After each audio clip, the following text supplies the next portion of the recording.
সামরিক মহড়ায় অস্ত্র ঝালিয়ে নিচ্ছে ৩২টি দেশের জোট ন্যাটো। প্রদর্শন করছে অত্যাধুনিক আকাশ প্রতিরক্ষা ব্যবস্থা, ক্ষেপণাস্ত্র ও ভারী সামরিক যান। টানা ৩ বছর ধরে চলতে থাকা রাশিয়া ও ইউক্রেন যুদ্ধে জড়িয়ে পড়েছে ইউরোপীয় ইউনিয়ন ও যুক্তরাষ্ট্র।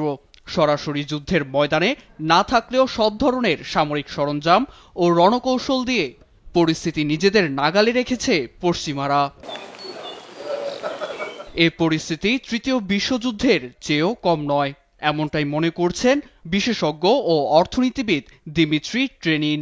রুশ গণমাধ্যম আরটির প্রতিবেদনে তিনি বলেন, মানুষ বুঝতেই পারছে না যে তৃতীয় বিশ্বযুদ্ধ চলছে, যেখানে রাশিয়া, চীন ও উত্তর কোরিয়ার মুখোমুখি পুরো পশ্চিমা বিশ্ব।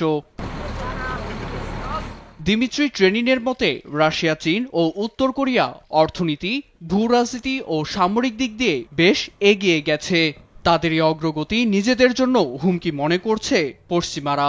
এজন্যই রাশিয়াকে পরাস্ত করতে উঠে পড়ে লেগেছে পশ্চিমারা।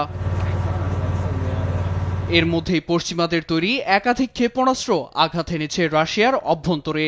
এ নিয়ে চরম অসন্তুষ্টি মস্কোর। এমন চলতে থাকলে ন্যাটো জোটের দেশগুলোর সঙ্গে রাশিয়ার পারমাণবিক যুদ্ধ বাধতে পারে বলেও আশঙ্কা এ বিশেষজ্ঞের। ট্রেনিন জানান, পশ্চিমারা প্রতিপক্ষের সামরিক বেসামরিক স্থাপনা গুঁড়িয়ে দিয়ে মনোবলকে গ্রাস করে। এর বড় উদাহরণ গাজা। একই পরিকল্পনায় রাশিয়াকে যুদ্ধের ময়দানে পরাস্ত করতে চায় তারা।